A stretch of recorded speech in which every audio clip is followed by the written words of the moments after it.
What's up, guys? Welcome back to Newswave. So first of all, big shout out to everyone for sticking with me this week as things have been a bit different for Newswave, but my voice is feeling a lot better and I think we're going to be back on track for next week. But today we do have a bunch of stuff to talk about, which does include Nintendo responding to their controversial pricing situation around The Legend of Zelda Tears of the Kingdom being $70. We'll take a look at what they had to say. And we're also going to be talking about some big time sales numbers coming out of Japan for the PlayStation 5, and the situation between Microsoft and the CMA with Activision Blizzard gets more and more interesting as we have the CMA drawing their own conclusions around to the effect that Game Pass has on overall game sales. Guys, if you enjoy these videos, make sure you hit that like button, helps that a ton. And if new here to the Spawnwave channel, make sure you subscribe down below. And we're going to start today with Hogwarts Legacy. It is out today. This is the official launch, which is weird because it feels like this game has been out all week, but that's just because there's been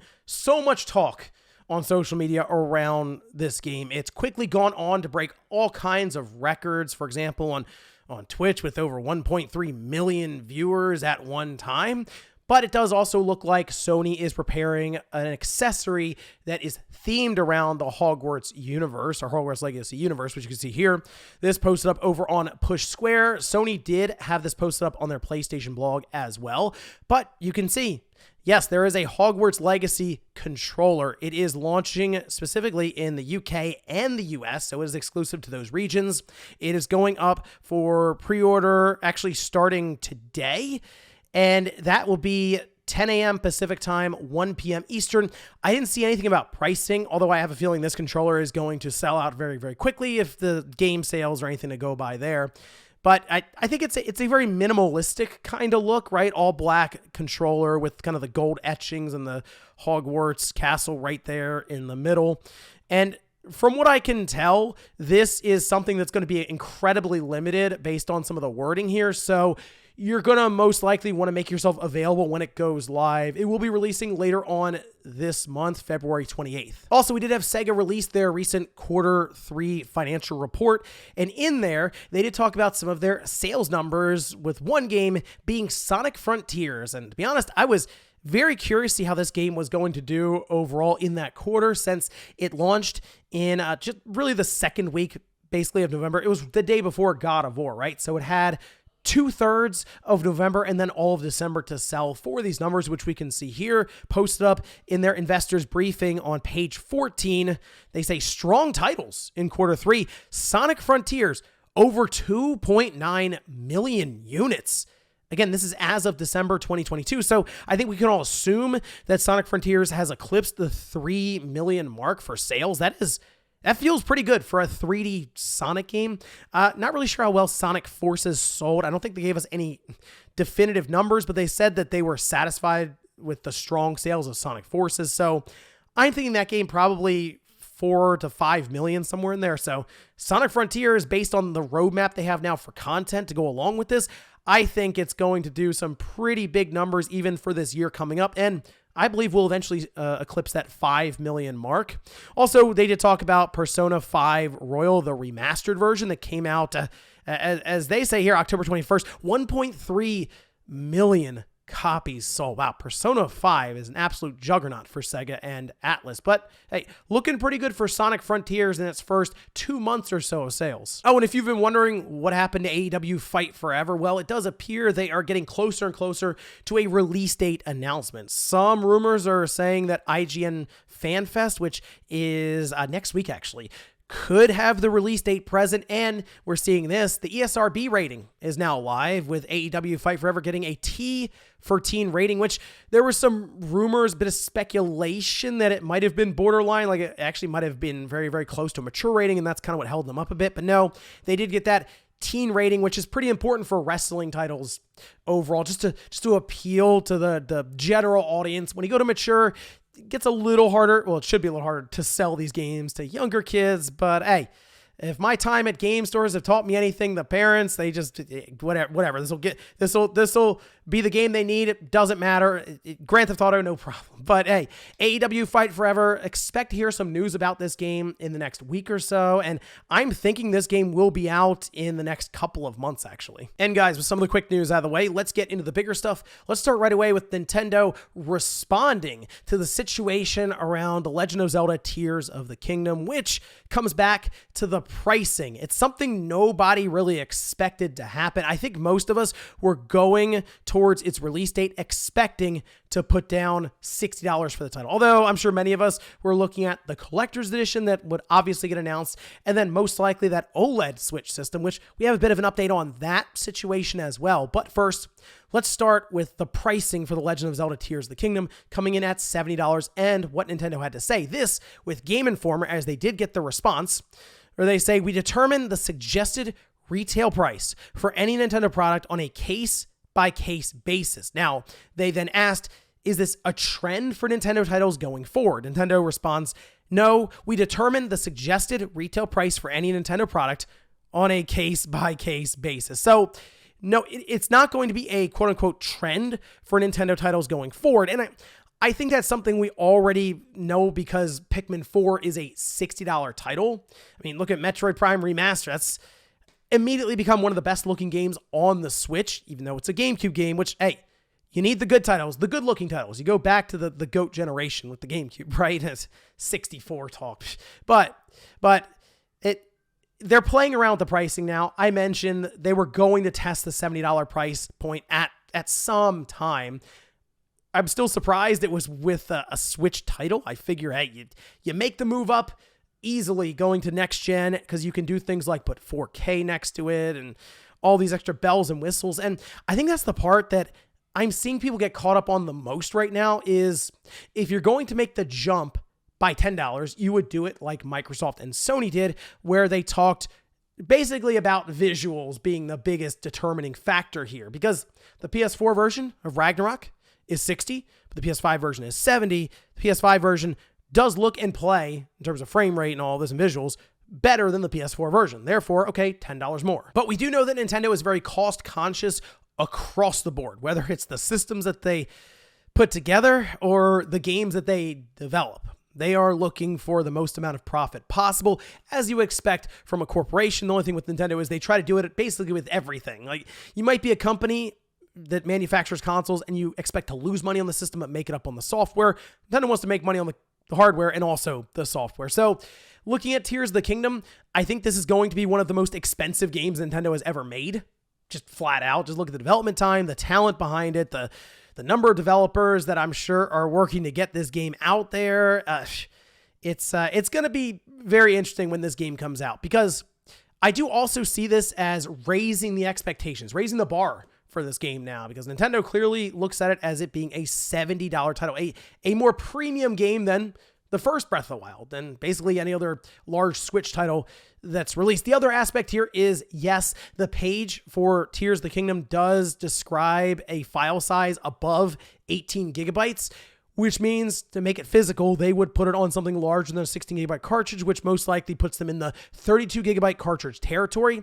I still don't like that explanation, because we've seen third parties like Doom Eternal and The Witcher 3 wind up selling physical on 32 gigabyte cartridges, and those were still $60. But this is Nintendo.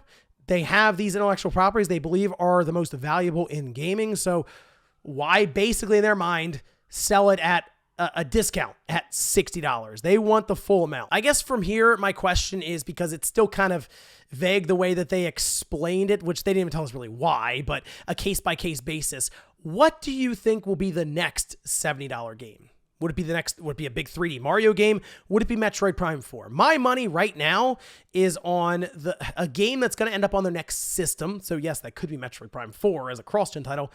I kind of think the next Mario Kart is going to be $70. Why wouldn't you if you're Nintendo? Look at the current sales of this Mario Kart game. But they left it up in the air for us to try to figure out and speculate on. So I am very curious when we see the next big game after this Zelda title release from Nintendo, whether it's a 3D Mario, a Mario Kart, a Metroid Prime 4, whatever, what that next price point comes in at. And if any third parties are going to start taking advantage of this new price point in Nintendo set at $70. Oh, and real quick, that Zelda OLED system that seemed to leak out early from, I guess, a factory somewhere with the box and some of the internal shots of it. People started matching it up to the trailer, specifically with the collector's edition, some of the pin sets and the symbols, and it seems to match up across the board. So yes, most likely there will be a Switch special edition for The Legend of Zelda Tears of the Kingdom. Surprise, surprise. But hey, if you're holding out for a Switch hoping that will get announced, yeah, it seems like something that maybe could get revealed on Twitter or even in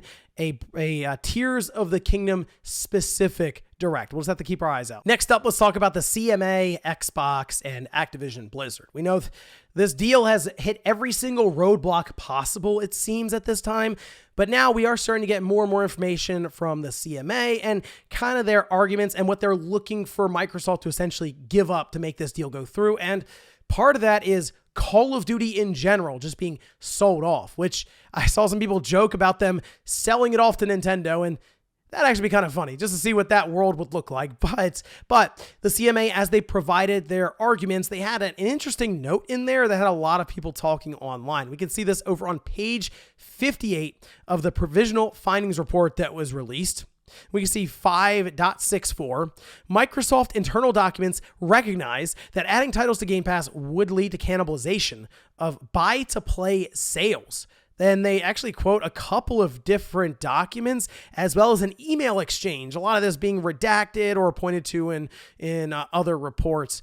I want to make this clear, though. This is the CMA's assessment, not Microsoft's assessment necessarily. So these are conclusions being drawn from the UK and not Microsoft. This was Microsoft saying, yeah, we sort of put up a front that it increases sales across the board from each individual, but really it actually hurts sales, then I think there'd be something here. But this is just the CMA looking at it like I think a lot of people do online, where it was surprised and hear Phil Spencer say, oh no, when we put stuff into Game Pass, it helps sales. Everyone was kind of like, really? I feel like you subscribe to Game Pass, you just get the game and then you sort of move on after you download it from the service. And I'll admit, I do kind of lean in that direction though, just based on my own habits.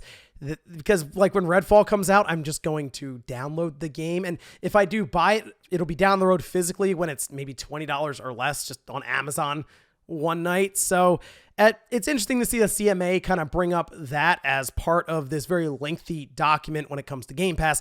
And the biggest thing that the CMA seems to be honing in on is cloud gaming and Microsoft's overall control of it. But analysts do kind of see this a bit differently than maybe a lot of us do. And we're very inexperienced with this, us as gamers, and we're kind of watching this unfold, and we're doing our best. But you can see this over on gamesindustry.biz. Analysts see CMA objection to Activision Blizzard acquisition as a sign deal will go through. I do want to point out, though, this is from Michael Pachter and also Nick McKay, all right? But a signal that the UK knows it has a losing legal argument. So analysts are even looking at this as more or less a sign that this deal could be wrapped up, I'm not kidding, by May, which that would actually be pretty impressive. That seems like there'd be a twist in there somewhere that I wouldn't see coming, because this thing feels like it's going to be going on well past that expected June closing. But I guess we'll see in the next couple of months. Next up, let's talk about the Famitsu sales charts. These, of course, tracking games and systems sold in Japan week to week. And I was very curious how this previous week would go over, because remember, the last time we covered these sales, the PlayStation 5 topped the sales charts when it comes to hardware. And we've seen that from time to time, but it's kind of a one-off. Then the Switch jumps all the way back up to the top and the PS5 falls back down the charts. But things actually took a different turn this time. Let's take a look at the software first. So we have at the top Scarlet and Violet just cruising along at 1, Splatoon 3, Mario Kart 8 Deluxe, Fire Emblem Engage, Story of Seasons, Minecraft, Nintendo Switch Sports, Mario Party Superstars, Super Smash Bros. Ultimate, and Momotaro Densetsu. I want to point out the top 10, all Switch games. Like there's no PlayStation titles here in the top 10. So you're kind of envisioning, okay, the hardware sales, maybe the Switch at the top. Well, take a look, the PlayStation 5 at the top comfortably, 93,000 systems selling, now crossing over 2.7 million lifetime in Japan. The Switch is number 2, 55,736. I mean, the PS5 almost doubled up the Switch with no software in the top 10. Very, very surprising stuff there. And then the Xbox Series, 14,644. I don't know if people are buying the Xbox because, of course, there is a price increase coming. That's all I can assume on that one. And then the PS4 953 systems and the 3DS at 70. So we know that the PlayStation 5 is getting much more stock all around the world. And in Japan specifically, it seems like it has ramped up quite considerably now. And it makes sense as they work towards Final Fantasy 16's release. The only thing there is that's coming out over the summer. Like, we're still months and months off from that. So I would expect the PS5 to do very, very well on like the month or two run up to Final Fantasy 16. So that's why this is catching me off guard a bit. One, it is odd to see the Switch not top the charts every single week in Japan, but now 2 weeks in a row with the PlayStation 5 even sitting comfortably at the top. And Nintendo, well, they said that there's no thoughts of a price drop right now, and they expect the overall demand for the Switch to sort of continue flat through this upcoming fiscal year. And I don't know if the signs are pointing to that right now. They've kind of laid out their first half of the year currently with Pikmin 3 really rounding out that first half with the July release. So unless Nintendo has some really big stuff planned for the second half of 2023, it's going to be an uphill battle for them. Even in Japan, it seems, with the PlayStation 5 and some of their releases and the amount of stock, they're kind of just flooding into that region now. But I guess we'll see how things continue to evolve over the weeks and months, especially with the run-up to Final Fantasy 16. I am pretty curious to see what kind of effect that massive title will have on PlayStation 5 sales. And in our last bit of news, let's talk about Earthworm Jim. Now, you may have missed this, but there was going to be a new Earthworm Jim game. I guess it would be Earthworm Jim 4. Well, that was apparently going to happen on the Television Amico. It was actually a pretty cool announcement to see, and it was the one title that I would have at least been interested in playing through on the system. But it appears that maybe that game's kind of gone quietly into the night now. We can see this over on Twitter from Out of Context Earthworm Jim, and this was citing a Discord conversation with fans, where they say, saw a further comment on Earthworm Jim 4 from Catherine, and they say, Earthworm Jim 4 was quietly dusted under the carpet, and they hoped nobody would notice. When you've been waiting for 25 years for something to happen, you notice. So either they didn't have the license to do it, Interplay slapped them on the wrist, worst case scenario, or everything went pear-shaped with the Amico, and they decided to call it quits. I don't have the answers. I'm in the dark with everyone else. So just based on what I've observed with the entire Amico situation from way off into the distance, I'm leaning more towards the side of the Amico situation went pear-shaped, and they just said, yeah, maybe not. It's just, you figure you want to put out a good product for Earthworm Jim, or at least a new entry in it. And the initial teaser trailer they showed actually looked pretty good. That's one of the things that caught me off guard. I was like, wow, this seems like it's going to be not like a big budget game, but a bigger budget than the games that look like they would be on cell phones, like those little flash games that were on the Amico, at least bigger budget than that. And it could be a big landmark title for the system, but I think they are kind of getting to the situation of maybe people forget we announced this in the first place because they just don't have the drive, the capital, or the ability to get it done. So, hey, maybe someday you could see Earthworm Jim 4 show up on the current systems and PC, but as of now, it being revived to help hold up the Amico, well, doesn't look like the Amico's happening, so yeah, Earthworm Jim 4, probably not either. And before we go to the comment of the day, we're going to take a look at the poll that I posted up yesterday, where I ask, do you think Nintendo Switch Online Plus expansion pack at $50 a year is worth the price with the current retro games and systems library? Wow, look at this. 57% say it's not worth the money. 43% say it's worth the money. People may look at this and be like, oh, I thought it would have gone the other way. You know what?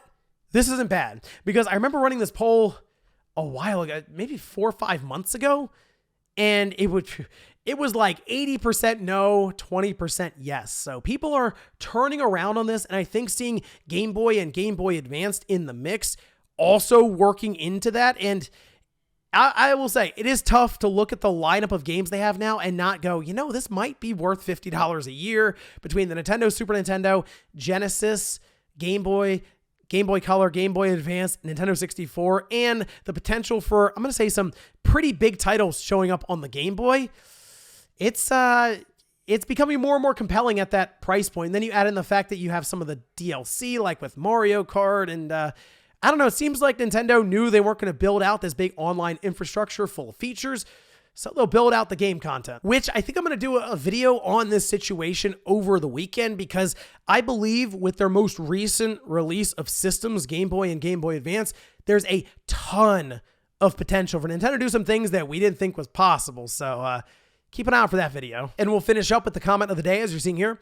This is from, NHL, saying, I've been hearing rumblings about a remaster for Metroid Prime since 2019. The Shadow Drop made my day. If they remaster the other two while they finish 4, I think it'll sell like hotcakes. Okay, so now that we're kind of getting on the same page with the prophecy being fulfilled with Metroid Prime Remastered, we can kind of talk about how the story did sort of change from the Metroid Prime trilogy to getting this full-blown remaster, which, I've thought about it.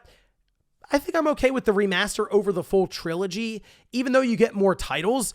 I mean, Metroid Prime Remaster looks really good, and there's a lot of work that went into this game. When you start playing it, and then you flip on the GameCube version and go back to this one, I mean, it is night and day, super impressive stuff from Retro Studios. By the way, a bunch of other studios worked on it too. They were outsourcing, I'm sure, to quite a few of them, but Iron Galaxy was involved with this one. I feel like Retro Studios is probably all hands on deck for Metroid Prime 4. Maybe Iron Galaxy takes up the task of doing 2 and 3, not as a full-blown remastered or almost remake like the first one, but just getting them up-resed and set up with the proper controls for 3 and release that as a bundle or even separately. I do think there's a future, though, where we have all 4 Metroid Prime games on the Switch, and what a great future that would be. And ladies and gentlemen, that's going to do it here for Newswave. If you enjoyed this video, guys, hit that like button. If not, hit the dislike. Leave comments down below about everything we talked about here today. Was Nintendo responding to the $70 Zelda price tag? What do you think the case-by-case basis will apply to going forward? And then also, what about the Famitsu sales? Currently seeing the PS5 top the chart 2 weeks in a row with a pretty big lead on the Switch. Do you think Nintendo is taking note of this? And do you think it's going to be maybe a tough upcoming year for the Switch when it comes to reaching their overall expected sales? Thanks, guys, for watching. Also, thanks for sticking with me this entire week while I did the show from my office. We should be back to normal, as I mentioned, next week. And I'll see you guys Monday morning, 8 a.m. Eastern Time for Newswave.